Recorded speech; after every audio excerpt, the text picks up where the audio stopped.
ਆਪਾਂ ਸਾਰੇ ਧਿਆਨ ਨਾਲ जुड़े हुए हैं। फ्रेंड्स, मेरी आवाज आ रही है? जी भैन जी, बिल्कुल आ रही है, क्लियर है जी। थैंक यू जी, थैंक यू। ਅਸੀਂ ਸਾਰੇ ਧਿਆਨ ਨਾਲ ਜੁੜੇ ਹੋਏ ਹਾਂ ਕਿ ਧਿਆਨ ਦਾ ਅਸੀਂ ਅਲਟੀਮੇਟ ਮਕਸਦ ਕੀ ਹੈ, ਕੀ ਪਾਣਾ ਚਾਹੁੰਦੇ ਹਾਂ। ਅਸੀਂ ਇਹੀ ਚਾਹੁੰਦੇ ਹਾਂ ਕਿ ਲਾਈਫ 'ਚ ਕਿਹੋ ਜਿਹੀ ਵੀ ਸਥਿਤੀ ਹੋਵੇ, ਚਾਹੇ ਸੁੱਖ ਹੈ ਚਾਹੇ ਦੁੱਖ ਹੈ, ਇੱਕ ਸਮ ਅਵਸਥਾ ਰਹੇ ਸਾਡੇ 'ਚ। ਜੋ ਸਕੂਨ, ਸ਼ਾਂਤੀ ਔਰ ਆਨੰਦ ਨੂੰ ਅਸੀਂ ਧਿਆਨ 'ਚ ਮਹਿਸੂਸ ਕਰਦੇ ਹਾਂ, ਉਹੀ ਸਕੂਨ, ਸ਼ਾਂਤੀ ਔਰ ਆਨੰਦ ਅਸੀਂ ਆਪਣੀ ਰੋਜ਼ਮर्रा ਦੀ ਜ਼ਿੰਦਗੀ 'ਚ ਮਹਿਸੂਸ ਕਰੀਏ। ਜਿਵੇਂ ਕਿ ਸ਼੍ਰੀ ਗੁਰੂ ਨਾਨਕ ਦੇਵ ਜੀ ਨੇ ਕਿਹਾ ਕਿ ਤੇਰਾ ਭਾਣਾ ਮਿੱਠਾ ਲੱਗੇ, ਕਿ ਲਾਈਫ 'ਚ ਕਿਹੋ ਜਿਹੀ ਵੀ ਸਥਿਤੀ ਆ ਜਾਏ, ਉਹਦਾ ਭਾਣਾ ਅਸੀਂ ਮਿੱਠਾ ਹੀ ਮੰਨੀਏ। ਲੇਕਿਨ ਕਈ ਵਾਰ ਜੀਵਨ 'ਚ ਇਸ ਤਰ੍ਹਾਂ ਹੁੰਦਾ ਨਹੀਂ ਹੈ ਕਿ ਕਈ ਵਾਰ ਇਸ ਤਰ੍ਹਾਂ ਦੀਆਂ ਸਿਚੁਏਸ਼ਨਸ ਆ ਜਾਂਦੀਆਂ ਕਿ ਸਪੋਜ਼ ਸਾਡੇ ਕਿਸੇ ਲਵਡ ਵਨ ਦੀ ਮ੍ਰਿਤੂ ਹੋ ਜਾਂਦੀ ਹੈ, ਜਾਂ ਸਾਨੂੰ ਕੋਈ ਬਹੁਤ ਬਿਮਾਰੀ, ਫਿਜ਼ੀਕਲ ਹੈਲਥ ਤੇ ਚੈਲੰਜ ਆ ਜਾਂਦਾ ਹੈ, ਜਾਂ ਕੋਈ ਫਾਈਨੈਂਸ਼ੀਅਲ ਲਾਸ ਹੋ ਜਾਂਦਾ ਹੈ, ਜਾਂ ਕਈ ਵਾਰ ਰਿਸ਼ਤਿਆਂ 'ਚ ਖਟਾਸ ਆ ਜਾਂਦੀ ਹੈ, ਫਿਰ ਸਾਨੂੰ ਇਹ ਭਾਣਾ ਮਿੱਠਾ ਨਹੀਂ ਲੱਗਦਾ।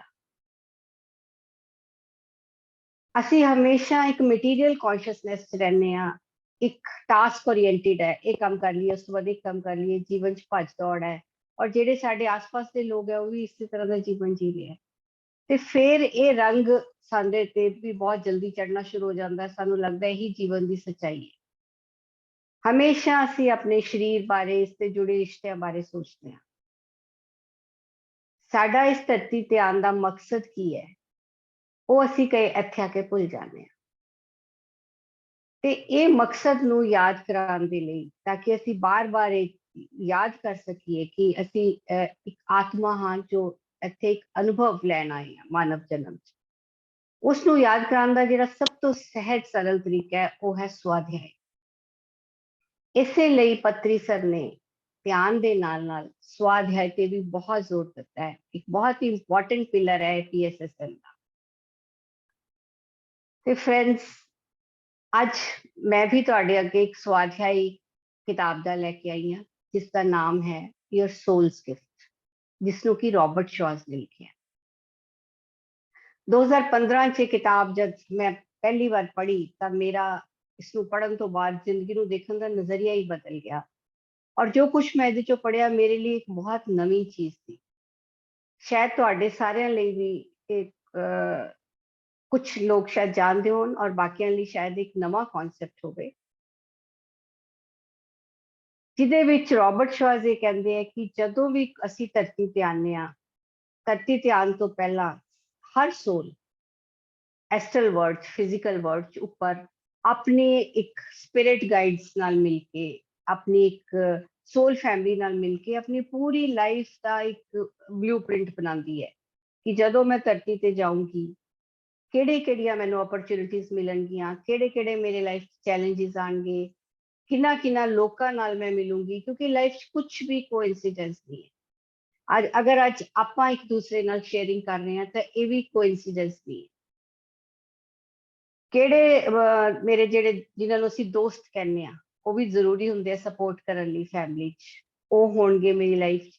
ਕਿਹੜੇ ਜਿਨ੍ਹਾਂ ਨੂੰ ਸੋ ਕਾਲਡ ਦੁਸ਼ਮਣ, ਜਿਹੜੇ ਐਸਟਰਲ ਵਰਲਡ ਸਾਡੇ ਬਹੁਤ ਅੱਛੇ ਦੋਸਤ ਹੁੰਦੇ ਆ, ਔਰ ਸਾਡੀ ਹੀ ਰਿਕੁਐਸਟ ਤੇ ਸਾਡੇ ਜੀਵਨ 'ਚ ਉਹਨਾਂ ਨੇ ਇਹ ਰੋਲ ਅਪਣਾਉਣਾ ਐਗਰੀ ਕੀਤਾ ਹੁੰਦਾ ਹੈ, ਤਾਂ ਕਿ ਸਾਡਾ ਆਪਸ ਕਰਮਾਂ ਦਾ ਲੈਣਾ ਦੇਣਾ ਵੀ ਪੂਰਾ ਹੋ ਜਾਏ। ਔਰ ਉਹ ਜਦੋਂ ਸਾਨੂੰ ਟ੍ਰਿਗਰ ਕਰਦੇ ਹੈ ਤਾਂ ਜਿਹੜੇ ਸਾਡੀਆਂ ਅਨਹੀਲਡ એનર્ਜੀਜ਼ ਹੈ, ਜਿਹੜਾ ਕੁਝ ਅਸੀਂ ਆਪਣੇ ਅੰਦਰ ਹੀਲ ਕਰਨਾ, ਉਹ ਬਾਹਰ ਆਏ ਤੇ ਅਸੀਂ ਉਹਨੂੰ ਹੀਲ ਕਰੀਏ। ਤੇ ਇਸ ਤਰ੍ਹਾਂ ਸਾਰੀ ਪਲੈਨਿੰਗ ਅਸੀਂ ਕਰਕੇ ਆਉਂਦੇ, ਲੇਕਿਨ ਇੱਥੇ ਆ ਕੇ ਅਸੀਂ ਭੁੱਲ ਜਾਂਦੇ ਹਾਂ। ਫਿਰ ਅਸੀਂ ਕਈ ਵਾਰੀ ਵਿਕਟਮ ਮੈਂਟੈਲਿਟੀ 'ਚ ਮੇਰੇ ਨਾਲ ਨਾ ਇਨਸਾਫੀ ਹੋਈ ਹੈ, ਕਈ ਵਾਰ ਅਸੀਂ ਲਾਈਫ ਦੀ ਕਿਸੇ ਸਿਚੁਏਸ਼ਨ ਨੂੰ ਸਵੀਕਾਰ ਨਹੀਂ ਕਰਦੇ, ਉਹਨੂੰ ਜੱਜ ਕਰਦੇ ਹਾਂ, ਕਿਉਂਕਿ ਅਸੀਂ ਜਿਸ ਮਾਹੌਲ 'ਚ ਰਹਿ ਰਹੇ ਹਾਂ, ਜੱਜਮੈਂਟ ਕਰਨਾ, ਕੰਪਲੇਂਟ ਕਰਨਾ, ਵਿਕਟਮ ਮੈਂਟੈਲਿਟੀ 'ਚ ਆਉਣਾ ਬਹੁਤ ਹੀ ਨਾਰਮਲ, ਨੈਚੁਰਲ ਸਾਡਾ ਤਰੀਕਾ ਹੋ ਗਿਆ, ਔਰ ਸਾਨੂੰ ਬੜਾ ਹੀ ਲੱਗਦਾ ਇੱਕ ਨੈਚੁਰਲ ਤਰੀਕਾ ਹੈ। ਮਤਲਬ ਕਿ ਜਦੋਂ ਵੀ ਲਾਈਫ 'ਚ ਕੋਈ ਪਰੇਸ਼ਾਨੀ ਆਉਂਦੀ ਹੈ, ਉਂਗਲੀ ਸਾਡੀ ਹਮੇਸ਼ਾ ਬਾਹਰ ਦੀ ਤਰਫ ਉੱਠਦੀ ਹੈ ਕਿ ਕਿਸੇ ਵੀ ਵਿਅਕਤੀ ਕਾਰਨ ਇਹ ਮੇਰੇ ਜੀਵਨ 'ਚ ਦੁੱਖ ਆਇਆ, ਕਿਸੇ ਸਿਚੁਏਸ਼ਨ ਕਾਰਨ, ਜਾਂ ਕਈ ਵਾਰ ਅਸੀਂ ਆਪਣੀ ਕਿਸਮਤ ਨੂੰ ਕੋਸਦੇ ਹਾਂ, ਕਈ ਵਾਰ ਅਸੀਂ ਰੱਬ ਨਾਲ ਵੀ ਲੜਨਾ ਸ਼ੁਰੂ ਕਰ ਦਿੰਦੇ ਹਾਂ ਕਿ ਮੈਂ ਹੀ ਕਿਉਂ, ਮੇਰੇ ਨਾਲ ਹੀ ਸਭ ਕਿਉਂ ਹੋ ਰਿਹਾ। ਤੇ ਰੋਬਰਟ ਸ਼ਾਸ ਕਹਿੰਦੇ ਆ ਕਿ ਅਸੀਂ ਸਾਰਾ ਪਲਾਨ ਕਰਕੇ ਆਉਂਦੇ। ਫਰੈਂਡਸ, ਰੋਬਰਟ ਸ਼ਾਸ ਨੂੰ ਇੱਕ ਦਿਮਾਗ 'ਚ ਪ੍ਰਸ਼ਨ ਆਉਂਦਾ ਕਿ ਉਹਨਾਂ ਨੂੰ ਕਿਸ ਤਰ੍ਹਾਂ ਪਤਾ ਚੱਲਿਆ ਕਿ ਉੱਪਰ ਕੀ ਪਲੈਨਿੰਗ ਹੋ ਰਹੀ ਹੈ। ਇਹ ਜਿਹੜੀ ਕਿਤਾਬ ਹੈ ਇਹ ਬਹੁਤ ਹੀ ਸਪੈਸ਼ਲਾਈਜ਼ਡ ਮੀਡੀਅਮ ਐਂਡ ਚੈਨਲਸ ਦੇ ਥਰੂ ਲਿਖੀ ਗਈ ਹੈ। ਮੀਡੀਅਮ ਉਹ ਹੁੰਦੇ ਆ ਜਿਹੜੇ ਉੱਚ ਆਤਮਾਵਾਂ ਨਾਲ ਗੱਲ ਕਰ ਸਕਦੇ ਆ। ਬਹੁਤ ਹੀ ਗਿਫਟਿਡ ਮੀਡੀਅਮਸ ਹੈ ਜਿਨ੍ਹਾਂ ਦੇ ਮਾਧਿਅਮ ਨਾਲ ਲਿਖੀ ਗਈ, ਔਰ ਬਹੁਤ ਸਾਰੇ ਮੀਡੀਅਮਸ ਨੂੰ ਲਿਆ ਗਿਆ। ਫਿਰ ਜਿਸ ਵਿਅਕਤੀ ਦੀ ਪ੍ਰੀ ਬਰਥ ਪਲੈਨਿੰਗ ਜਾਣਨੀ ਹੁੰਦੀ ਸੀ, ਉਸ ਵਿਅਕਤੀ ਦਾ ਨਾਮ, ਉਹਦੀ ਡੇਟ ਆਫ ਬਰਥ, ਉਹਦਾ ਜਨਮ ਦਾ ਸਮੇਂ, ਉਹਦੇ ਫੈਮਿਲੀ ਮੈਂਬਰਸ ਦੇ ਨਾਮ, ਉਹ ਕਿਹੜੇ ਦੇਸ਼ 'ਚ ਪੈਦਾ ਹੋਇਆ, ਔਰ ਇੱਕ ਬਰੀਫ ਛੋਟੀ ਜੀ ਡਿਸਕ੍ਰਿਪਸ਼ਨ ਉਸਦੇ ਚੈਲੰਜ ਦੇ ਬਾਰੇ ਦਿੱਤੀ ਜਾਂਦੀ ਸੀ। ਇਹ ਜਿਹੜੇ ਮੀਡੀਅਮ ਸੀਗੇ ਉੱਚ ਆਤਮਾਵਾਂ ਨੂੰ ਜਦੋਂ ਸੰਪਰਕ ਕਰਦੇ ਸੀ ਤਾਂ ਉਹ ਉਸ ਵਿਅਕਤੀ ਦੇ ਆਕਾਸ਼ਿਕ ਰਿਕਾਰਡ ਨੂੰ ਅਸੈਸ ਕਰਦੀਆਂ ਸੀ। ਆਕਾਸ਼ਿਕ ਰਿਕਾਰਡ ਇੱਕ ਤਰ੍ਹਾਂ ਦੀ ਲਿਵਿੰਗ ਲਾਇਬ੍ਰੇਰੀ ਤੁਸੀਂ ਕਹਿ ਸਕਦੇ ਹੋ, ਜਿਹੜੀ ਕਿ ਜਿੱਥੇ ਕਿ ਸਾਡਾ ਜਦੋਂ ਤੋਂ ਵੀ ਅਸੀਂ ਪੈਦਾ ਹੋਏ ਹਾਂ ਸਾਡੇ ਸਾਰੇ ਕਰਮਾਂ ਦਾ ਲੇਖਾ ਜੋਖਾ ਹੈ, ਔਰ ਇਸ ਜਨਮ 'ਚ ਵੀ ਅਸੀਂ ਕੀ ਕਰਨ ਆਏ ਹਾਂ, ਕੀ ਸਾਡੀ ਲਾਈਫ ਦੀ ਪਲੈਨਿੰਗ ਹੈ, ਉਹ ਸਭ ਕੁਝ ਉੱਥੇ ਲਿਖਿਆ ਹੋਇਆ ਹੈ, ਜਿਹਨੂੰ ਅਸੀਂ ਡੈਸਟੀਨੀ ਕਹਿ ਸਕਦੇ। ਫਿਰ ਉਸ ਸਾਰਿਆਂ ਨੇ ਜਦੋਂ ਆਪਣੇ ਆਪਣੇ ਤਰੀਕੇ ਨਾਲ ਉਸ ਇਨਫੋਰਮੇਸ਼ਨ ਨੂੰ ਕਲੈਕਟ ਕੀਤਾ ਤੇ ਇੱਕ ਕੰਪਲੀਟ ਸਭ ਸਾਰਿਆਂ ਤੋਂ ਇਨਫੋਰਮੇਸ਼ਨ ਲੈ ਕੇ ਇੱਕ ਕੰਪਲੀਟ ਪ੍ਰੀ ਬਰਥ ਪਲੈਨਿੰਗ ਦੀ ਪਿਕਚਰ ਤਿਆਰ ਹੋਈ, ਔਰ ਜਿਹੜੀ ਕਿ ਫਿਰ ਰੋਬਰਟ ਸ਼ਾਸ ਨੇ ਇੱਕ ਕਿਤਾਬ ਦੇ ਰਾਹੀਂ ਸਾਡੇ ਅੱਗੇ ਰੱਖੀ। ਫਰੈਂਡਸ, ਇਹਦੇ 'ਚ ਜਿਹੜੀਆਂ ਵੀ ਕੇਸ ਸਟੱਡੀਜ਼ ਹੈ, ਜਿਹੜੇ ਵੀ ਲੋਕਾਂ ਦੀ ਲਾਈਫ ਚੈਲੰਜਿਸ ਹੈ, ਉਹ ਬਿਲਕੁਲ ਉਹਨਾਂ ਦੀ ਸੱਚੀ ਕਹਾਣੀ ਹੈ। ਉਹਨਾਂ ਤੋਂ ਪਰਮਿਸ਼ਨ ਲੈ ਕੇ ਉਹਨਾਂ ਲੋਕਾਂ ਤੋਂ ਫਿਰ ਕੁਝ ਲੋਕਾਂ ਦੇ ਚੈਲੰਜਿਸ ਉਹਨਾਂ ਨੇ ਇਸ ਲਾਈਫ 'ਚ ਇਸ ਬੁੱਕ 'ਚ ਉਹਨਾਂ ਨੇ ਮਤਲਬ ਲਿਖੇ, ਤਾਂ ਕਿ ਜੋ ਵੀ ਇਹਨੂੰ ਪੜ੍ਹੇ ਉਹਨੂੰ ਸਮਝ ਆਏ ਕਿ ਲਾਈਫ ਦੀ ਪਲੈਨਿੰਗ ਕਿਸ ਤਰ੍ਹਾਂ ਹੈ। ਔਰ ਜਦੋਂ ਅਸੀਂ ਧਰਤੀ 'ਚ ਆਉਂਦੇ ਹਾਂ ਸਾਨੂੰ ਆਪਣੇ ਲਾਈਫ ਚੈਲੰਜਿਸ ਬਾਰੇ ਵੀ ਇਹਨਾਂ ਤੋਂ ਇਸ ਤੋਂ ਪਤਾ ਲੱਗਦਾ। ਕਈ ਸਵਾਲਾਂ ਦੇ ਜਵਾਬ ਸਾਨੂੰ ਇਸ ਬੁੱਕ ਨੂੰ ਪੜ੍ਹ ਕੇ ਮਿਲਦੇ ਹੈ ਕਿ ਕਿਉਂ ਕੋਈ ਸੋਲ ਗਰੀਬੀ ਨੂੰ ਚੁਣਦੀ ਹੈ, ਕਿਉਂ ਕਈ ਵਾਰ ਅਸੀਂ ਦੇਖਦੇ ਹਾਂ ਕਿਸੇ ਕਪਲਸ 'ਚ ਇੰਨੇ ਅਬਿਊਸਿਵ ਰਿਲੇਸ਼ਨਸ਼ਿਪ ਹੁੰਦਾ ਹੈ, ਫਿਜ਼ੀਕਲ ਵਾਇਲੈਂਸ ਹੁੰਦੀ ਹੈ, ਇਮੋਸ਼ਨਲ ਵਾਇਲੈਂਸ ਹੁੰਦੀ ਹੈ। ਇਸ ਤਰ੍ਹਾਂ ਦਾ ਜੀਵਨ ਕੋਈ ਸੋਲ ਕਿਉਂ ਚੁਣੇ? ਕਈ ਵਾਰ ਅਚਾਨਕ ਸਾਡੇ ਕਿਸੇ ਲਵਡ ਵਨ ਦੀ ਮ੍ਰਿਤੂ ਹੋ ਜਾਂਦੀ ਹੈ, ਉਹ ਅਸੀਂ ਆਪਣੀ ਲਾਈਫ 'ਚ ਕਿਉਂ ਪਲਾਨ ਕਰਾਂਗੇ? ਕਈ ਵਾਰ ਅਚਾਨਕ ਐਕਸੀਡੈਂਟ ਹੋ ਜਾਂਦਾ ਹੈ। ਇਹ ਸਾਰੇ ਸਵਾਲਾਂ ਦੇ ਜਵਾਬ ਸਾਨੂੰ ਇਸ ਬੁੱਕ 'ਚੋਂ ਪੜ੍ਹਨ 'ਚ ਮਿਲਦੇ ਹੈ, ਔਰ ਨਾਲ ਸਾਨੂੰ ਇਹ ਪਤਾ ਚੱਲਦਾ ਹੈ ਕਿ ਜਿਹੜੀ ਸੋਲ ਹੈ ਉਸ ਇਹਨਾਂ ਚੈਲੰਜਿਸ ਦੇ ਵਿੱਚ ਉਸ ਸੋਲ ਦੀ ਗਰੋਥ ਕਿਵੇਂ ਹੁੰਦੀ ਹੈ, ਕਿਉਂਕਿ ਸੋਲ ਦੇ ਲਈ ਇਹ ਜਿਹੜੇ ਸਾਰੇ ਚੈਲੰਜਿਸ ਹੈ ਇੱਕ ਅਨੁਭਵ ਹੀ ਹੈ, ਔਰ ਹਰ ਅਨੁਭਵ ਤੋਂ ਸੋਲ ਸਿੱਖਦੀ ਹੈ ਔਰ ਅੱਗੇ ਵਧਦੀ ਹੈ। ਤਾਂ ਫਰੈਂਡਸ, ਪਹਿਲਾਂ ਰੋਬਰਟ ਸ਼ਾਸ ਇੰਟਰੋਡਕਸ਼ਨ 'ਚ ਤਾਂ ਇਹੀ ਦੱਸਦੇ ਆ ਇਸ ਬੁੱਕ ਦਾ ਪਹਿਲਾ ਚੈਪਟਰ ਜਿਹੜਾ ਹੈ ਕਿ ਇਹ ਜਿਹੜੀਆਂ ਮੀਡੀਅਮ ਸੀਗੇ ਉਹ ਕੌਣ ਹੈ, ਉਹਨਾਂ ਦੀ ਲਾਈਫ 'ਚ ਕੀ ਕੀ ਚੈਲੰਜਿਸ ਸੀ, ਔਰ ਕਿਸ ਤਰ੍ਹਾਂ ਇਹ ਉੱਚ ਆਤਮਾਵਾਂ ਦੇ ਸੰਪਰਕ 'ਚ ਆਏ। ਔਰ ਇਹ ਜਿਹੜੀਆਂ ਉੱਚ ਆਤਮਾਵਾਂ ਹੈ ਉਹਨਾਂ ਦੀ ਐਸਟਰਲ ਵਰਲਡ 'ਚੋਂ ਕੌਣ ਹਨ, ਅਗਰ ਉਹਨਾਂ ਨੇ ਧਰਤੀ ਤੇ ਇਨਕਾਰਨੇਸ਼ਨਸ ਜਿਹੜੀਆਂ ਵੀ ਲਈਆਂ, ਕਿਉਂਕਿ ਉਹ ਵੀ ਇਨਕਾਰਨੇਸ਼ਨਸ ਲੈਂਦੇ ਲੈਂਦੇ ਉਸ ਪੂਰਨ ਆਤਮਾ ਦੇ ਦਰਜੇ ਤੱਕ ਪਹੁੰਚੀਆਂ ਸੀ, ਤਾਂ ਉਹ ਇਨਕਾਰਨੇਸ਼ਨਸ ਬਾਰੇ ਪੂਰੀ ਜਾਣਕਾਰੀ ਦਿੱਤੀ ਗਈ ਹੈ। ਉਸ ਤੋਂ ਨੈਕਸਟ ਚੈਪਟਰ ਹੈ ਹੀਲਿੰਗ ਦਾ, ਜਿਹਦੇ ਬਾਰੇ ਅੱਜ ਅਸੀਂ ਸੈਕਿੰਡ ਚੈਪਟਰ ਤੋਂ ਮੈਂ ਸ਼ੁਰੂ ਕਰੂੰਗੀ। ਹੀਲਿੰਗ ਦੇ ਵਿੱਚ ਉਹ ਕਹਿੰਦੇ ਆ ਕਿ ਅਸੀਂ ਸਿਰਫ ਇਸ ਧਰਤੀ ਤੇ ਵੀ ਆਲ ਆਰ ਸਪਿਰਿਚੁਅਲ ਬੀਇੰਗਸ, ਅਸੀਂ ਸਪਿਰਿਚੁਅਲ ਬੀਇੰਗਸ ਹੀ ਹਾਂ, ਅਸੀਂ ਧਰਤੀ ਤੇ ਹਿਊਮਨ ਐਕਸਪੀਰੀਅੰਸ ਲੈਣ ਆਏ ਹਾਂ ਤਾਂ ਕਿ ਸਾਡੀ ਆਤਮਾ ਗਰੋ ਕਰ ਸਕੇ। ਕਿਉਂਕਿ ਜਿਹੜੀ ਗਰੋਥ ਨੂੰ ਉੱਪਰ ਕਿੰਨੀਆਂ ਸੈਂਚਰੀਜ਼ ਲੱਗ ਜਾਂਦੀ ਹੈ, ਉਹ ਧਰਤੀ ਤੇ ਇੱਕ ਛੋਟਾ ਜਿਹਾ ਜਨਮ ਲੱਗਾ ਵੀ ਸਾਨੂੰ ਬਹੁਤ ਸਾਡੀ ਆਤਮਾ ਦੀ ਪ੍ਰਗਤੀ ਕਰ ਜਾਂਦਾ ਹੈ, ਕਿਉਂਕਿ ਇੱਕ ਧਰਤੀ ਐਸਾ ਪਲੈਨਟ ਹੈ ਜਿੱਥੇ ਹਿਊਮਨ ਇਮੋਸ਼ਨਸ ਹੁੰਦੀਆਂ, ਔਰ ਹਿਊਮਨ ਇਮੋਸ਼ਨਸ ਵੀ ਇੰਨੀਆਂ ਇੰਟੈਂਸ ਹੁੰਦੀਆਂ, ਇੰਨੀਆਂ ਭਾਵਨਾਵਾਂ ਇੱਥੇ ਇੰਟੈਂਸ ਹੈ। ਔਰ ਜਦੋਂ ਅਸੀਂ ਸਫਰਿੰਗ ਕਰਦੇ ਹਾਂ, ਕੋਈ ਚੈਲੰਜ ਆਉਂਦਾ ਲਾਈਫ 'ਚ, ਤਾਂ ਸਾਡੀਆਂ ਜਿਹੜੀਆਂ ਫੀਲਿੰਗਸ ਆ ਬਹੁਤ ਇੰਟੈਂਸ ਹੋ ਜਾਂਦੀਆਂ, ਔਰ ਉਹਨਾਂ ਫੀਲਿੰਗਸ ਨੂੰ ਮਹਿਸੂਸ ਕਰਦੀ ਅਸੀਂ ਗਰੋ ਕਰਦੇ ਹਾਂ। ਤੇ ਇਸ ਕਰਕੇ ਇੱਥੇ ਜਿਹੜੀ ਸਾਡੀ ਪ੍ਰਗਤੀ ਹੈ ਬਹੁਤ ਤੇਜ਼ ਹੁੰਦੀ ਹੈ।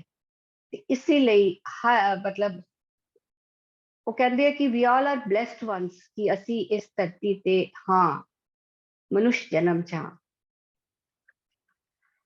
ਤੋ ਹੀਲਿੰਗ ਦੇ ਵਿੱਚੋਂ ਪਹਿਲਾਂ ਦੱਸਦੇ ਆ ਕਿ ਜਿਸ ਤਰ੍ਹਾਂ ਕਿ ਮੈਂ ਤੁਹਾਨੂੰ ਦੱਸਿਆ ਕਿ ਅਸੀਂ ਸਭ ਕੁਝ ਪਲਾਨ ਕਰਕੇ ਆਉਂਦੇ ਹਾਂ ਕਿ ਕਿਹੜੇ ਮੇਰੇ ਪੇਰੈਂਟਸ ਹੋਣਗੇ, ਕਿਸ ਤਰ੍ਹਾਂ ਦਾ ਮੇਰਾ ਬਚਪਨ ਹੋਏਗਾ, ਆਪਣਾ ਡੇਟ ਆਫ ਬਰਥ, ਟਾਈਮ, ਔਰ ਕਿਹੜੇ ਮੇਰੀ ਲਾਈਫ ਦੋਸਤ ਦੁਸ਼ਮਣ ਹੋਣਗੇ, ਕਿਉਂਕਿ ਜਿਹੜੇ ਵੀ ਸਾਡੀ ਲਾਈਫ 'ਚ ਹੁੰਦੇ ਆ, ਜੋ ਵੀ ਲੋਕਾਂ ਨੂੰ ਅਸੀਂ ਮਿਲਦੇ ਆ, ਉਹ ਸਾਡੇ ਸਾਰੇ ਟੀਚਰਸ ਹੀ ਹੁੰਦੇ ਆ, ਸਾਡੀ ਆਤਮਾ ਦੀ ਪ੍ਰਗਤੀ ਲਈ ਆਏ ਹੁੰਦੇ। ਜਦੋਂ ਕੋਈ ਸੋਲ ਨੀਚੇ ਆਉਣ ਦਾ ਸੋਚਦੀ ਹੈ ਔਰ ਆਪਣੀ ਲਾਈਫ ਦਾ ਬਲੂਪ੍ਰਿੰਟ ਬਣਾਉਂਦੀ ਹੈ ਤਾਂ ਅਹਿਮੀਅਤ ਉਹ ਦੋ ਗੱਲਾਂ ਨੂੰ ਦਿੰਦੀ ਹੈ। ਪਹਿਲਾ ਤਾਂ ਉਹਨੇ ਇੱਥੇ ਆ ਕੇ ਕਿਹੜੇ ਲੈਸਨਸ ਨੂੰ ਸਿੱਖਣਾ ਹੈ ਜਾਂ ਉਹਨਾਂ ਦੀ ਮਾਸਟਰੀ ਕਰਨੀ ਹੈ। ਫਰੈਂਡਸ, ਬਹੁਤ ਸਾਰੇ ਲੈਸਨਸ ਹੈ, ਐਮਪੈਥੀ ਦਾ, ਕੰਪੈਸ਼ਨ ਦਾ, ਟੋਲਰੈਂਸ ਦਾ, ਫॉरगिव ਕਰਨ ਦਾ, ਔਰ ਇੱਕ ਲੈਸਨ ਦੀ ਮਾਸਟਰੀ ਨੂੰ ਕਈ ਜਨਮ ਲੱਗ ਜਾਂਦੇ ਹੈ। ਔਰ ਕਿਹੜੇ ਆਪਣੇ ਕਰਮਾਂ ਨੂੰ ਬੈਲੈਂਸ ਕਰਨਾ। ਕਰਮਾ ਕੋਈ ਪਨਿਸ਼ਮੈਂਟ ਨਹੀਂ ਹੈ। ਕਰਮਾ ਦਾ ਮਤਲਬ ਹੈ ਕਿ ਅਗਰ ਅਸੀਂ ਕਿਸੇ ਅਨੁਭਵ ਨੂੰ ਲੈਣਾ ਹੈ ਜਾਂ ਕਿਸੇ ਅਨੁਭਵ ਨੂੰ ਬੈਲੈਂਸ ਕਰਨਾ। ਫॉर ਐਗਜ਼ਾਮਪਲ ਇਹਦੇ ਚੋਂ ਸਮਝਾਉਂਦੇ ਆ ਕਿ ਜਿਵੇਂ ਇੱਕ ਲਾਈਫ ਟਾਈਮ ਦੇ ਵਿੱਚ ਇੱਕ ਤੁਹਾਡਾ ਕੋਈ ਬੱਚਾ ਹੈ ਜਿਹੜਾ ਡਿਸੇਬਲਡ ਹੈ ਔਰ ਬੜੇ ਪਿਆਰ ਦੇ ਨਾਲ ਤੁਸੀਂ ਉਹਦੀ ਕੇਅਰ ਕਰਦੇ ਹੋ। ਇਸ ਜਨਮ 'ਚ ਤੁਸੀਂ ਦੇਣ ਦਾ ਅਨੁਭਵ ਲੱਤਾ, ਔਰ ਉਹ ਅਨੁਭਵ ਪੂਰਾ ਉਦੋਂ ਹੁੰਦਾ ਹੈ ਜਦੋਂ ਲੈਣ ਦੇ ਨਾਲ, ਦੇਣ ਦੇ ਨਾਲ ਨਾਲ ਅਸੀਂ ਲੈਣਾ ਵੀ ਸਿੱਖੀਏ, ਗਿਵਿੰਗ ਦੇ ਨਾਲ ਨਾਲ ਅਸੀਂ ਰਿਸੀਵਿੰਗ ਵੀ ਸਿੱਖੀਏ ਤਾਂ ਅਨੁਭਵ ਪੂਰਾ ਹੋਏਗਾ। ਤਾਂ ਕਿਸੇ ਹੋਰ ਇਨਕਾਰਨੇਸ਼ਨ 'ਚ ਫਿਰ ਇਹ ਦੋਨੋਂ ਸੋਲਸ ਇਸ ਤਰ੍ਹਾਂ ਪਲੈਨਿੰਗ ਕਰਦੀਆਂ ਕਿ ਹੁਣ ਉਹ ਜਿਹੜਾ ਡਿਸੇਬਲਡ ਬੱਚਾ ਸੀ, ਉਹ ਜਿਹੜਾ ਉਹਦਾ ਪੇਰੈਂਟ ਸੀ ਜਿਹਦੀ ਉਹਨੇ ਕੇਅਰ ਕੀਤੀ ਸੀ, ਜਿਹਨੇ ਉਹਦੀ ਕੇਅਰ ਕੀਤੀ ਸੀ, ਉਹ ਹੁਣ ਉਹਦੀ ਕੇਅਰ ਕਰੇਗਾ, ਚਾਹੇ ਭੈਣ ਭਰਾ ਦੇ ਰੂਪ, ਚਾਹੇ ਮਾਤਾ ਪਿਤਾ ਦੇ ਰੂਪ, ਚਾਹੇ ਕਿਸੇ ਰਿਸ਼ਤੇਦਾਰ ਦੇ ਰੂਪ 'ਚ। ਲੇਕਿਨ ਫਰੈਂਡਸ, ਫਿਰ ਵੀ ਕਰਮਾਂ ਨੂੰ ਸਮਝਣਾ ਇੰਨਾ ਸਿੰਪਲ ਨਹੀਂ ਹੈ, ਬਹੁਤ ਹੀ ਕੰਪਲੈਕਸ ਪ੍ਰੋਸੈਸ ਹੈ। ਅਸੀਂ ਜੱਜ ਨਹੀਂ ਕਰ ਸਕਦੇ ਕਿਸੇ ਨੂੰ ਕਿ ਇਹ ਇਸ ਤਰ੍ਹਾਂ ਹੀ ਹੋਣਾ ਹੈ ਅਗਰ ਇਹ ਦੀ ਲਾਈਫ ਇਸ ਤਰ੍ਹਾਂ। ਉਹਦੇ ਚੋਂ ਇੱਕ ਹੋਰ ਐਗਜ਼ਾਮਪਲ ਦਿੰਦੇ ਆ ਕਿ ਦੋ ਭੈਣਾਂ ਸੀ ਜਿਨ੍ਹਾਂ ਦਾ ਇੱਕ ਭਰਾ ਆਪਣੀ ਪੂਰੀ ਪ੍ਰਾਪਰਟੀ ਵੇਚ ਕੇ, ਸ਼ਰਾਬ ਪੀ ਕੇ ਹਮੇਸ਼ਾ ਪੁਲ ਦੇ ਨੀਚੇ ਲੇਟਿਆ ਰਹਿੰਦਾ ਸੀ। ਉਹ ਭੈਣਾਂ ਬਾਰ-ਬਾਰ ਉਹਦੀ ਹੈਲਪ ਕਰਦੀਆਂ ਸੀ, ਉਹਨੂੰ ਕਾਉਂਸਲਰ ਕੋਲ ਲੈ ਕੇ ਜਾਂਦੀਆਂ ਸੀ, ਸ਼ਰਾਬ ਛੁਡਾਉਣ ਦੀ ਐਫਰਟ ਕਰਦੀਆਂ ਸੀ, ਲੇਕਿਨ ਉਹ ਫਿਰ ਉਸੇ ਸਥਿਤੀ ਤੇ ਆ ਜਾਂਦਾ।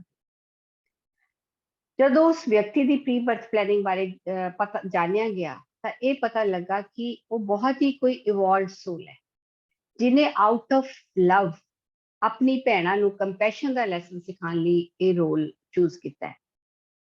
ਕਿਉਂਕਿ ਜਦੋਂ ਕੋਈ ਸਾਡਾ ਆਪਣਾ ਇਸ ਸਥਿਤੀ 'ਚ ਹੁੰਦਾ ਹੈ ਤਾਂ ਅਸੀਂ ਕੰਪੈਸ਼ਨ ਬਹੁਤ ਜਲਦੀ ਸਿੱਖ ਜਾਂਦੇ ਹਾਂ ਤੇ ਫਿਰ ਭੈਣਾਂ ਨੂੰ ਉਸ ਦੇ ਪ੍ਰਤੀ ਬਹੁਤ ਇੱਕ ਰਿਸਪੈਕਟ ਦਾ ਅਨੁਭਵ ਹੋਇਆ। ਤਾਂ ਫਰੈਂਡਸ, ਐਗਜ਼ਾਮਪਲ ਦੇਣ ਦਾ ਮੇਰਾ ਮਤਲਬ ਇਹ ਹੈ ਕਿ ਅਸੀਂ ਇਹ ਨਹੀਂ ਪਤਾ ਲਗਾ ਸਕਦੇ ਕੋਈ ਪਾਰਟਿਕੂਲਰ ਮਤਲਬ ਇੱਕ ਪਾਥ ਨਹੀਂ ਹੈ ਕਿ ਅਗਰ ਇਸ ਤਰ੍ਹਾਂ ਹੈ ਤਾਂ ਉਹਦਾ ਇਹ ਪ੍ਰੀ ਬਰਥ ਪਲੈਨਿੰਗ ਹੋਏਗੀ। ਉਸਦੀ ਕੀ ਬਰਥ ਪਲੈਨਿੰਗ ਹੈ ਉਹ ਉਸ ਸੋਲ ਨੂੰ ਹੀ ਪਤਾ ਹੈ। ਅਸੀਂ ਇੱਥੇ ਆਨੇ ਆ ਬਹੁਤ ਸੇ ਕਰਮਾਸ ਬੈਲੈਂਸ ਕਰਨ ਲਈ, ਲੇਕਿਨ ਉਸ ਚੱਕਰ 'ਚ ਕਈ ਨਵੇਂ ਕਰਮਾਂ ਵੀ ਬਣਾ ਕੇ ਚਲੇ ਜਾਂਦੇ ਆ। ਇਸ ਤਰ੍ਹਾਂ ਇਹ ਆਵਾਗਮਨ ਦਾ ਚੱਕਰ ਚੱਲਦਾ ਰਹਿੰਦਾ ਹੈ ਉਦੋਂ ਤੱਕ ਜਦੋਂ ਤੱਕ ਕਿ ਜਿਹੜਾ ਅਸਲੀ ਕਾਰਨ ਹੈ ਉਹ ਕਰਮਾਂ ਨੂੰ ਬੈਲੈਂਸ ਕਰਨ ਦੇ ਨਾਲ ਨਾਲ ਜਿਸ ਕਾਰਨ ਉਹ ਕਰਮਾ ਬਣ ਰਿਹਾ ਹੈ ਅਸੀਂ ਉਹਨੂੰ ਵੀ ਖਤਮ ਨਾ ਕਰ ਦਈਏ।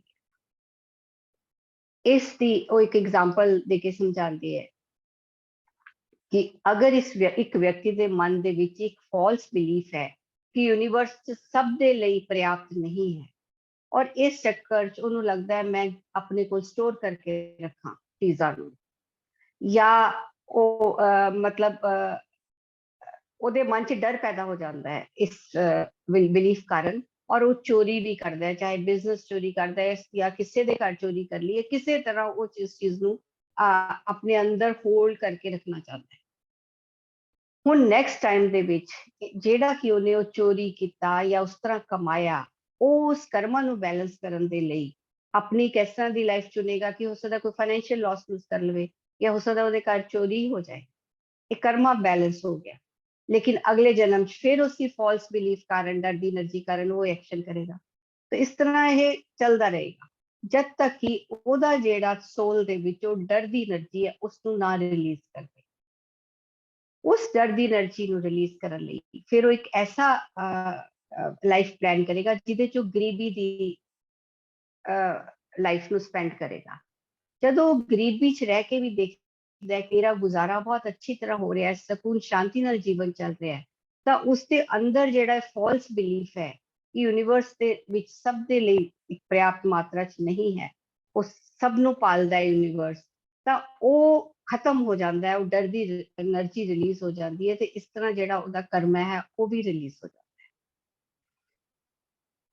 ਤਾਂ ਫਰੈਂਡਸ, ਜਦੋਂ ਅਸੀਂ ਇੱਥੇ ਆਉਂਦੇ ਹਾਂ, ਇੱਥੇ ਆ ਕੇ ਸਾਡਾ ਮੇਨ ਪਰਪਸ ਕੀ ਹੈ ਕਿ ਆਪਣੇ ਕਰਮਾਂ ਨੂੰ ਬੈਲੈਂਸ ਕਰਨਾ, ਆਪਣੀ ਹੀਲਿੰਗ ਕਰਨੀ ਹੈ, ਜਿਹੜੀ ਵੀ ਸਾਡੇ ਅੰਦਰ ਇਸ ਤਰ੍ਹਾਂ ਦੀਆਂ એનર્ਜੀਜ਼ ਹੈ।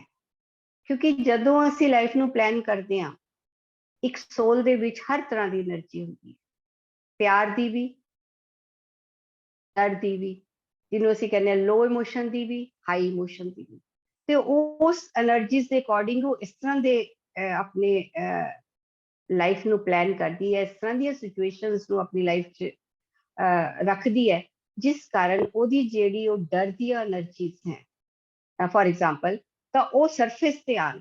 ਅਗਰ ਉਹਦੇ ਅੰਦਰ ਗੁੱਸਾ ਹੈ ਤਾਂ ਉਹ ਐਸੀ ਸਿਚੁਏਸ਼ਨ ਕੋਈ ਨਾ ਕੋਈ ਉਹਨੂੰ ਟ੍ਰਿਗਰ ਕਰੇਗਾ ਤਾਂ ਕਿ ਉਹ ਸਰਫੇਸ ਤੇ ਆਣ ਔਰ ਉਹ ਉਹਨੂੰ ਹੀਲ ਕਰ ਸਕੇ। ਤੇ ਲੇਕਿਨ ਇੱਥੇ ਆ ਕੇ ਸਾਡੀ ਹੀਲਿੰਗ 'ਚ ਰੁਕਾਵਟ ਆਉਂਦੀ ਹੈ ਚਾਰ ਚੀਜ਼ਾਂ ਕਰਕੇ। ਸਭ ਤੋਂ ਪਹਿਲਾਂ ਤਾਂ ਜਦੋਂ ਵੀ ਸਾਡੀ ਲਾਈਫ 'ਚ ਕੋਈ ਚੈਲੰਜ ਆਉਂਦਾ ਹੈ, ਅਸੀਂ ਇੱਕ ਵਿਕਟਮ ਮੈਂਟੈਲਿਟੀ 'ਚ ਚਲੇ ਜਾਂਦੇ ਹਾਂ ਕਿ ਮੇਰੇ ਨਾਲ ਬਹੁਤ ਨਾਇਨਸਾਫੀ ਹੋਈ, ਮੈਂ ਬੇਚੈਰੀ। ਉਹਦੇ ਵਿੱਚ ਸਾਨੂੰ ਫਿਰ ਬਾਰ-ਬਾਰ ਆਪਣੀ ਕਹਾਣੀ ਦੂਸਰੇ ਨੂੰ ਦੱਸਣਾ ਅੱਛਾ ਲੱਗਦਾ ਹੈ, ਫਿਰ ਇੱਕ ਸਾਨੂੰ ਸਿੰਪਥੀ ਲੈਣਾ ਅੱਛਾ ਲੱਗਦਾ ਹੈ। ਔਰ ਜਦੋਂ ਅਸੀਂ ਦੋ ਇਸ ਤਰ੍ਹਾਂ ਦੇ ਜਾਣੇ ਜਿਹੜੀ ਆਪਣਾ ਦੁਖੜਾ ਰੋ ਰਹੇ ਹੈ, ਇੱਕ ਦੂਜੇ ਨੂੰ ਦੱਸਦੇ ਹੈ ਤਾਂ ਉਹਨਾਂ ਨੂੰ ਇੱਕ ਬੌਂਡ, ਫਰੈਂਡਸ਼ਿਪ ਮਹਿਸੂਸ ਹੁੰਦੀ ਹੈ, ਅੱਛਾ ਲੱਗਦਾ ਹੈ। ਤੇ ਜਿੰਨੀ ਵਾਰੀ ਅਸੀਂ ਇਹ ਕਹਾਣੀ ਦੂਸਰੇ ਨੂੰ ਦੱਸਦੇ ਹਾਂ ਜਾਂ ਆਪਣੇ ਮਨ 'ਚ ਵੀ ਸੋਚਦੇ ਹਾਂ ਕਿ ਮੇਰੇ ਨਾਲ ਇਸ ਤਰ੍ਹਾਂ ਹੋਇਆ, ਉਸ ਤਰ੍ਹਾਂ ਦੀ ਵਾਈਬ੍ਰੇਸ਼ਨ ਅਸੀਂ ਬ੍ਰਹਿਮੰਡ 'ਚ ਭੇਜ ਰਹੇ ਹਾਂ।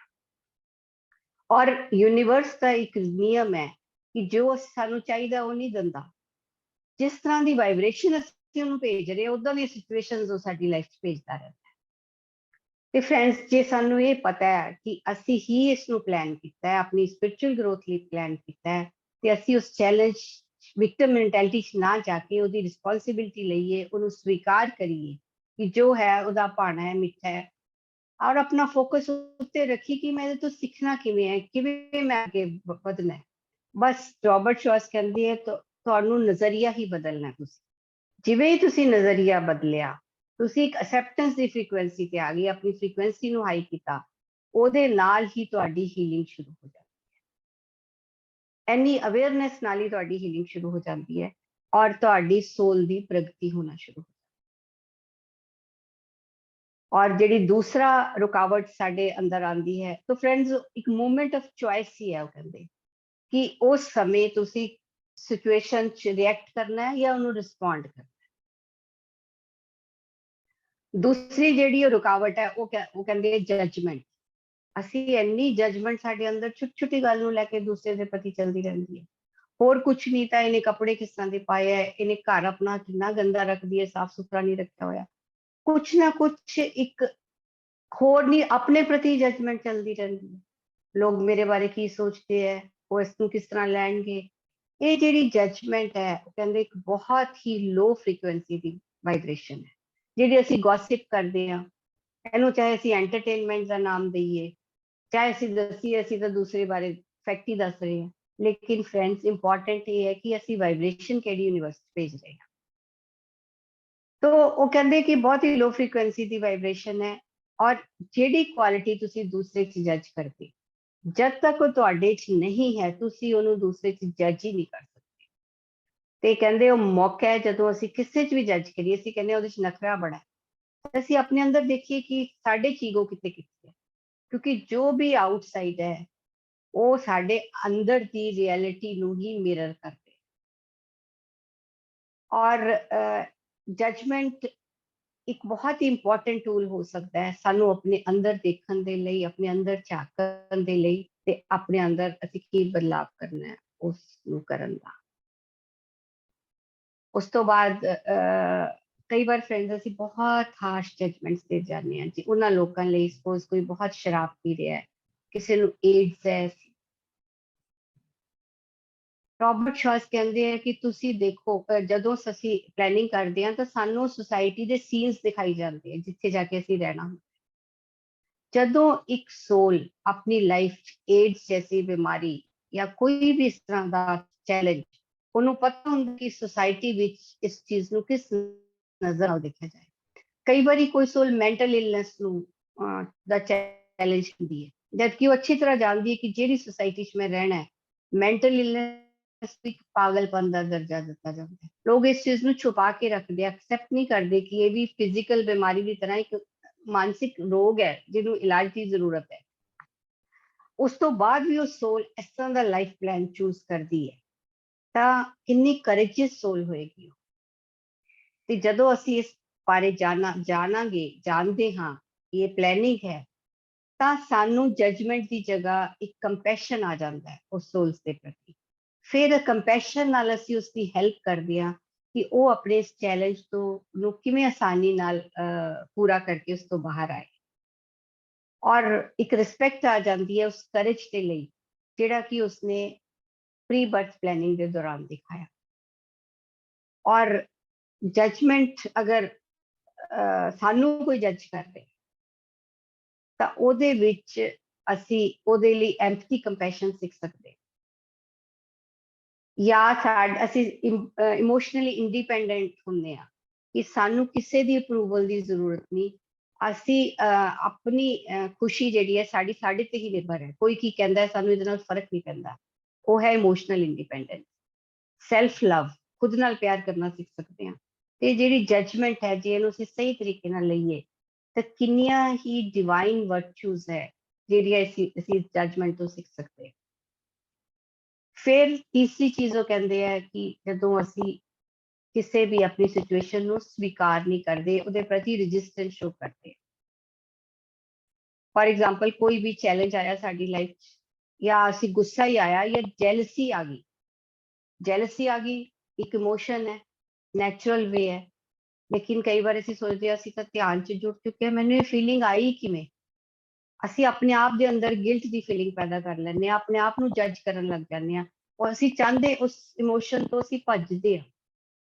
ਇਸ ਤਰ੍ਹਾਂ ਹੀ ਕੋਈ ਦੁੱਖ ਦੀ, ਸੁੱਖ ਦੀ, ਕੋਈ ਹੈ ਹੇਟਰੇਡ ਦੀ, ਜਾਂ ਕੋਈ ਗੁੱਸਾ ਆ ਗਿਆ, ਉਸ ਸਿਚੁਏਸ਼ਨ 'ਚ ਜਿਹੜੀਆਂ ਫੀਲਿੰਗਸ ਸਾਡੇ ਅੰਦਰ ਪੈਦਾ ਹੁੰਦੀਆਂ ਅਸੀਂ ਉਹਨੂੰ ਐਕਸੈਪਟ ਨਹੀਂ ਕਰਦੇ।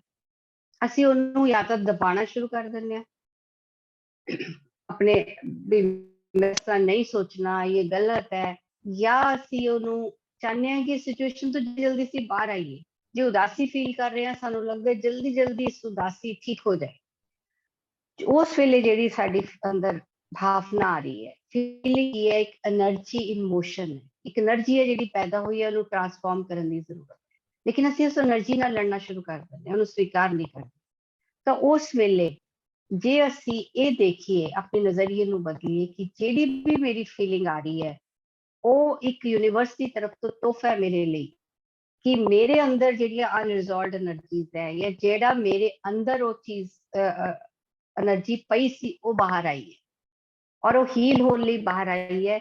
ਇਹ ਤਾਂ ਯੂਨੀਵਰਸ ਦੀ ਤਰਫ ਤੋਂ ਮੌਕਾ ਹੈ। ਜਦੋਂ ਹੀ ਸਾਡਾ ਇਹ ਨਜ਼ਰੀਆ ਹੋਇਆ, ਇੱਕ ਅਸੀਂ ਗਿਫਟ ਦੀ ਤਰ੍ਹਾਂ ਫਸਟ ਫੋਕਸ ਹੀ ਚੇਂਜ ਕਰਨਾ ਹੈ।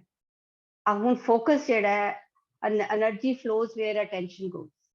ਹੁਣ ਜਦੋਂ ਸਾਡਾ ਫੋਕਸ ਗ੍ਰੈਟੀਟਿਊਡ ਤੇ ਹੋ ਗਿਆ ਕਿ ਅਸੀਂ ਉਹਨੂੰ ਧੰਨਵਾਦ ਦੇ ਰਹੇ ਹਾਂ, એનર્ਜੀ ਦਾ ਫਲੋ ਉਧਰ ਹੀ ਬਹਿਣਾ ਸ਼ੁਰੂ ਹੋ ਜਾਣਾ, ਔਰ ਉਹੀ ਚੀਜ਼ਾਂ ਸਾਡੀ ਲਾਈਫ 'ਚ ਦੁਬਾਰਾ ਆਉਣੀਆਂ ਵਧਣੀਆਂ ਸ਼ੁਰੂ ਹੋ ਜਾਣੀਆਂ। ਇੱਕ ਗ੍ਰੈਟੀਟਿਊਡ ਦੇ ਮੌਕੇ ਸਾਨੂੰ ਮਿਲਣੇ ਸ਼ੁਰੂ ਹੋ ਜਾਣੇ, ਤੇ ਅਸੀਂ ਉਸ ਨੂੰ ਜਦੋਂ ਅਪਣਾ ਲੈਂਦੇ ਹਾਂ, ਉਹਦੇ ਨਾਲ ਲੜਦੇ ਨਹੀਂ, ਹੌਲੀ ਹੌਲੀ ਜਦੋਂ ਅਸੀਂ ਉਹਨੂੰ ਇੱਕ ਅਵੇਅਰਨੈਸ ਨਾਲ ਉਸ ਫੀਲਿੰਗ ਨੂੰ ਸਿਰਫ ਦੇਖਣਾ ਸ਼ੁਰੂ ਕਰ ਦਿੰਦੇ ਹਾਂ, ਤਾਂ ਉਹ ਫੀਲਿੰਗ ਟਰਾਂਸਫਾਰਮ ਹੋਣਾ ਸ਼ੁਰੂ ਹੋ ਜਾਂਦੀ ਹੈ, ਬਦਲਣਾ ਸ਼ੁਰੂ ਹੋ ਜਾਂਦੀ ਹੈ।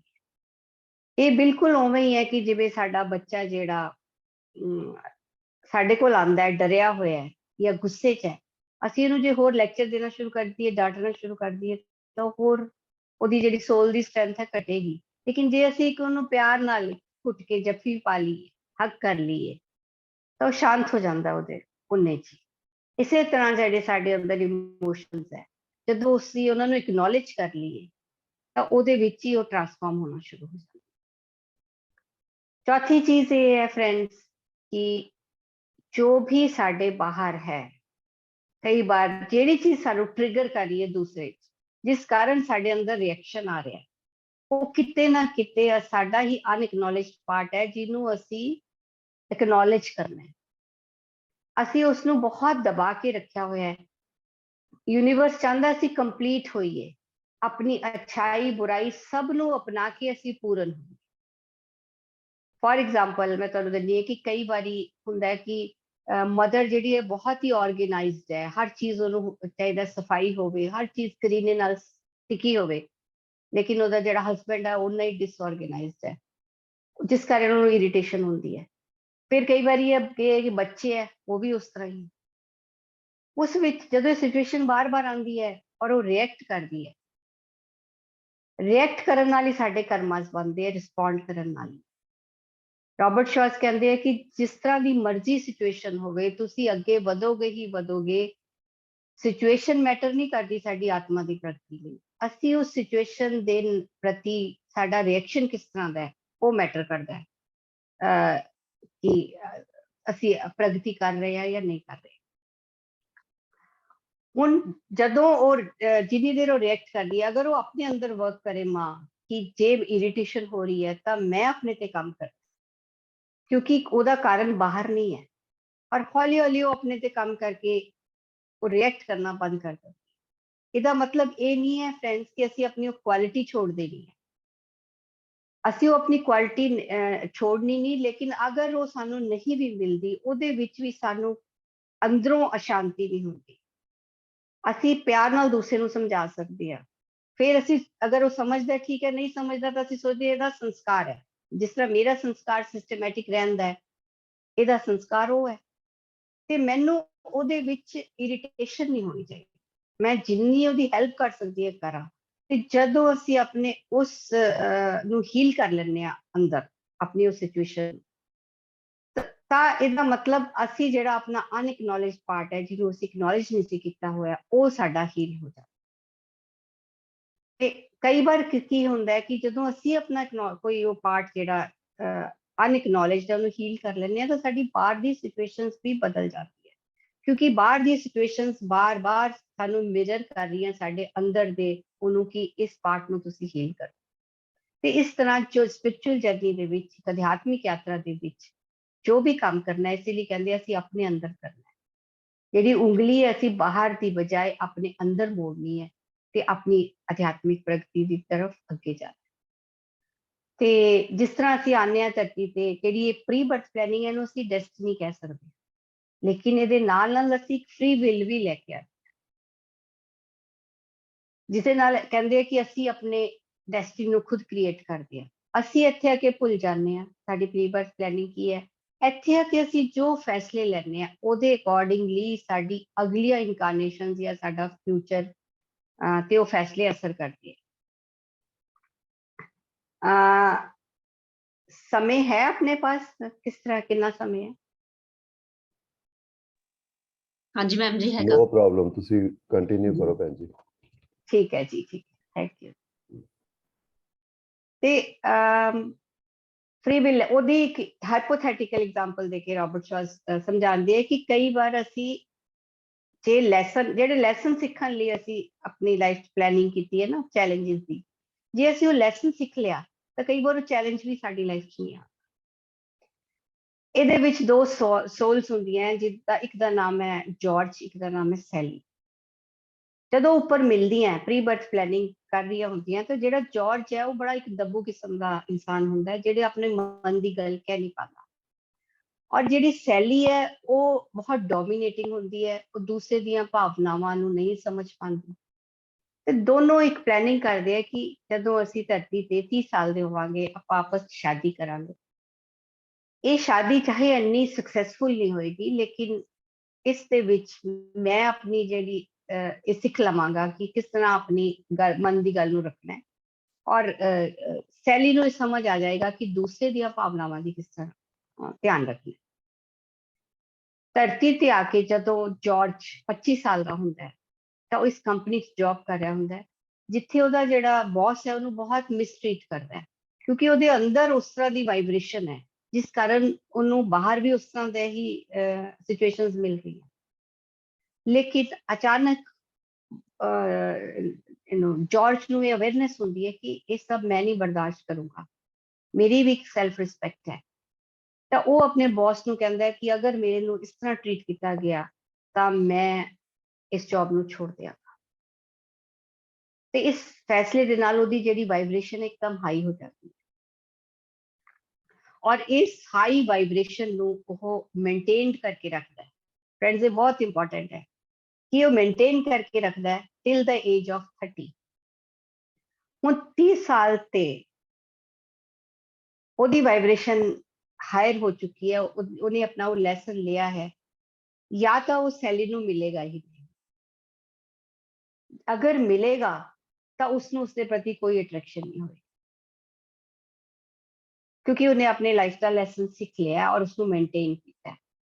ਸੈਲੀ ਨੇ ਅਗੇ ਆਪਣਾ ਲੈਸਨ ਸਿੱਖਣਾ ਹੈ ਤਾਂ ਉਹ ਜਿਸ ਫ੍ਰੀਕੁਐਂਸੀ ਤੇ ਹੈ, ਜੋ ਉਹਦੀ ਵਾਈਬ੍ਰੇਸ਼ਨ ਹੈ, ਉਸ ਦੇ ਅਕੋਰਡਿੰਗ ਹੀ ਉਹ ਆਪਣਾ ਕੋਈ ਹੋਰ ਪਾਰਟਨਰ ਚੂਜ਼ ਕਰੇਗੀ, ਜਿਸ ਦੇ ਨਾਲ ਕਿ ਉਹ ਆਪਣੇ ਲਾਈਫ ਦਾ ਲੈਸਨ ਲੈ ਸਕੇ। ਤੇ ਇਸ ਤਰ੍ਹਾਂ ਆਪਣੀ ਫ੍ਰੀ ਵਿਲ ਦੇ ਨਾਲ ਜਿਹੜੀ ਇੱਕ ਪੇਨਫੁਲ ਕਹਿ ਦੋ डिसहारमोनी वाली मैरिड लाइफ उन्हें लीड करनी थी, वो उसने नहीं की। ਤੇ ਇਸ ਤਰ੍ਹਾਂ ਸਾਡੇ ਅੰਦਰ ਫ੍ਰੀ ਵਿਲ ਹੈ, ਫ੍ਰੀ ਵਿਲ ਦੇ ਨਾਲ ਨਾਲ ਅਸੀਂ ਆਪਣੀ ਜਿਹੜੀ ਡੈਸਟੀਨੀ ਨੂੰ ਹੈ ਉਹਨੂੰ ਹਰ ਵਕਤ ਚੇਂਜ ਕਰ ਸਕਦੇ। ਤੇ ਫਰੈਂਡਸ, ਧਿਆਨ ਦਾ ਕੀ ਫਾਇਦਾ ਹੈ ਇਹਦੇ ਵਿੱਚ, ਸਵਾਧਿਆਏ ਦਾ ਕੀ ਫਾਇਦਾ ਹੈ? ਹੁਣ ਅਸੀਂ ਜਦੋਂ ਪ੍ਰੀ ਬਰਥ ਪਲੈਨਿੰਗ ਕਰਦੇ ਹਾਂ, ਸਾਨੂੰ ਪਤਾ ਹੈ ਨੀਚੇ ਆ ਕੇ ਤਾਂ ਅਸੀਂ ਸਭ ਕੁਝ ਭੁੱਲ ਜਾਂਦੇ ਹਾਂ। ਉਹਦੇ ਵਿੱਚ ਅਸੀਂ ਬਹੁਤ ਸਾਰੀਆਂ ਪੋਸਿਬਿਲਿਟੀਜ਼ ਸੋਚ ਕੇ ਆਉਂਦੇ ਹਾਂ ਕਿ ਜੇ ਮੈਂ ਉੱਥੇ ਜਾ ਕੇ ਇਹ ਫੈਸਲਾ ਲਿਆ ਤਾਂ ਉਹਦਾ ਇਹ ਕੌਨਸੀਕੁਐਂਸ ਹੋਏਗਾ, ਜੇ ਮੈਂ ਇਹ ਰਸਤਾ ਲਿਆ ਤਾਂ ਉਹਦਾ ਮੇਰਾ ਇਹ ਅਨੁਭਵ ਹੋਏਗਾ। ਲੇਕਿਨ ਹਰ ਅਨੁਭਵ ਹੈ ਸੋਲ ਦੇ ਲਈ। ਇੱਥੇ ਚਾਹੇ ਅਸੀਂ ਕਹੀਏ ਕਿ ਜੀ ਇਹਨੇ ਜੱਜ ਕਰੀਏ ਕਿ ਇਹਨੇ ਸਪੋਜ਼ ਇਹ ਫੈਸਲਾ ਲਿਆ, ਕਿੰਨਾ ਇਹਨੂੰ ਫਾਈਨੈਂਸ਼ੀਅਲ ਲਾਸ ਹੋ ਗਿਆ, ਜੇ ਇਸ ਤਰ੍ਹਾਂ ਕਰਦਾ ਤਾਂ ਫਾਇਦੇ 'ਚ ਰਹਿ ਜਾਂਦਾ, ਜੇ ਜੌਬ ਨਾ ਛੋੜਦਾ, ਬਿਜ਼ਨਸ 'ਚ ਨਾ ਆਉਂਦਾ ਤਾਂ ਸ਼ਾਇਦ ਇਹਨਾਂ ਨੂੰ ਨੁਕਸਾਨ ਨਾ ਹੁੰਦਾ। ਇਹ ਜਜਮੈਂਟ ਸਿਰਫ ਨੀਚੇ ਲਈ ਹੈ, ਉੱਪਰ ਹਰ ਅਨੁਭਵ ਹੈ ਔਰ ਹਰ ਅਨੁਭਵ ਸਾਡੀ ਯਾਤਰਾ ਅੱਗੇ ਹੀ ਵਧਦੀ ਹੈ। ਲੇਕਿਨ ਜਦੋਂ ਅਸੀਂ ਧਿਆਨ ਦੇ ਨਾਲ ਜੁੜਦੇ ਹਾਂ, ਸਵਾਧਿਆਏ ਨਾਲ ਜੁੜਦੇ ਹਾਂ, ਸਾਨੂੰ ਆਪਣੇ ਅੰਦਰ ਕਲੈਰਿਟੀ ਆਉਣਾ ਸ਼ੁਰੂ ਹੋ ਜਾਂਦੀ ਹੈ, ਸਾਡੀ ਇੰਟਿਊਸ਼ਨ ਸਟਰੋਂਗ ਹੁੰਦੀ ਹੈ, ਸਾਡਾ ਆਪਣੇ ਸਪਿਰਿਟ ਗਾਈਡਸ ਨਾਲ ਇੱਕ ਕਨੈਕਸ਼ਨ ਰਹਿੰਦਾ ਹੈ। ਹਰ ਸੋਲ ਦੇ ਨਾਲ ਸਪਿਰਿਟ ਗਾਈਡਸ ਧਰਤੀ ਤੇ ਆਉਂਦੇ ਹੈ, ਜਿਹੜੇ ਕਿ ਉਹਨੂੰ ਹਮੇਸ਼ਾ એનર્ਜੀ ਭੇਜਦੇ ਹੈ। ਲੇਕਿਨ ਅਸੀਂ ਆਪਣੇ ਆਪ ਨੂੰ ਉਸ ਰਿਸੈਪਟਿਵ ਬਣਾਉਣਾ ਹੈ, ਉਸ ਕਾਬਿਲ ਬਣਾਉਣਾ ਹੈ ਕਿ ਅਸੀਂ ਉਸ એનર્ਜੀ ਨੂੰ ਰਿਸੀਵ ਕਰ ਸਕੀਏ। ਉਹ ਇੰਟਰਫੇਅਰ ਨਹੀਂ ਕਰਦੇ ਸਾਡੀ ਲਾਈਫ 'ਚ, ਸਾਨੂੰ ਬਸ એનર્ਜੀ ਭੇਜਦੇ। ਧਿਆਨ ਦੇ ਵਿੱਚ ਵੀ ਜਦੋਂ ਅਸੀਂ ਉਹ એનર્ਜੀ ਲੈ ਕੇ ਸਾਨੂੰ ਇੰਨੀ ਕਲੈਰਿਟੀ ਹੁੰਦੀ ਹੈ ਤਾਂ ਅਸੀਂ ਆਪਣੀ ਪ੍ਰੀ ਬਰਥ ਪਲੈਨਿੰਗ ਦੇ ਆਸ-ਪਾਸ ਹੀ ਰਹਿੰਦੇ ਹਾਂ। ਮਤਲਬ ਅਸੀਂ ਆਪਣੇ ਲਾਈਫ ਦੇ ਫੈਸਲੇ ਉਸ ਅਕੋਰਡਿੰਗ ਹੀ ਲੈਂਦੇ ਹਾਂ, ਜਿਸ ਵਿੱਚ ਸਾਡੀ ਆਤਮਾ ਅੱਗੇ ਹੀ ਪ੍ਰਗਤੀ ਕਰਦੀ ਹੈ। ਮਤਲਬ ਜਿਹੜਾ ਰਸਤਾ ਅਸੀਂ ਇਸ ਤਰ੍ਹਾਂ ਘੁੰਮ ਕੇ ਜਾ ਕੇ ਪਹੁੰਚਣਾ, ਉਹ ਅਸੀਂ ਸਿੱਧਾ ਪਹੁੰਚ ਜਾਂਦੇ ਹਾਂ, ਥੋੜੇ ਸਮੇਂ 'ਚ ਪਹੁੰਚ ਜਾਂਦੇ। ਤੇ ਇਸੇ ਲਈ ਧਿਆਨ ਔਰ ਸਵਾਧਿਆਏ ਜਿਹੜਾ ਹੈ ਸਾਡੀ ਲਾਈਫ 'ਚ ਬਹੁਤ ਜ਼ਰੂਰੀ ਹੈ ਕਿ ਉਹਦੇ ਨਾਲ ਸਾਡੀ ਆਤਮਾ ਦੀ ਪ੍ਰਗਤੀ ਬਹੁਤ ਜਲਦੀ ਹੁੰਦੀ ਹੈ। ਪਤੀ ਸਰ ਕਹਿੰਦੇ ਆ ਕਿ ਜੇ ਤੁਸੀਂ 15 ਸਾਲ ਧਿਆਨ ਕੀਤਾ, ਉਸ ਧਿਆਨ ਨਾਲ ਜੋ ਫਾਇਦਾ ਹੋਇਆ, ਉਹਦੇ ਨਾਲ ਅਗਰ ਤੁਸੀਂ ਸਵਾਧਿਆਏ ਕਰਦੇ ਹੋ, ਸੱਜਣ ਸਤਸੰਗ ਕਰਦੇ ਹੋ, ਤਾਂ ਉਹੀ ਫਾਇਦਾ ਤੁਹਾਨੂੰ 5 ਸਾਲ ਦੇ ਵਿੱਚ ਮਿਲੇ। ਇਹ ਇੰਪੋਰਟੈਂਸ ਹੈ ਫਰੈਂਡਸ, ਸਵਾਧਿਆਏ ਸੱਜਣ ਸਤਸੰਗ ਦੀ। ਤੇ ਅੱਜ ਅਸੀਂ ਸਿਰਫ ਇੰਨਾ ਹੀ ਇਸ ਬਾਰੇ ਜਾਣਾਂਗੇ।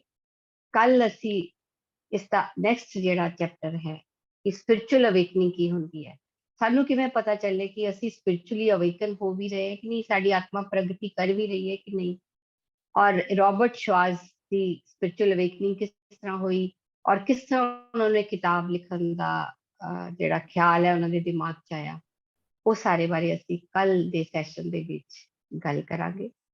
ਸੋ ਅੱਜ ਲਈ ਇੰਨਾ ਹੀ। ਤੁਹਾਡਾ ਸਭ ਦਾ ਬਹੁਤ ਬਹੁਤ ਸ਼ੁਕਰੀਆ। Thank you so much.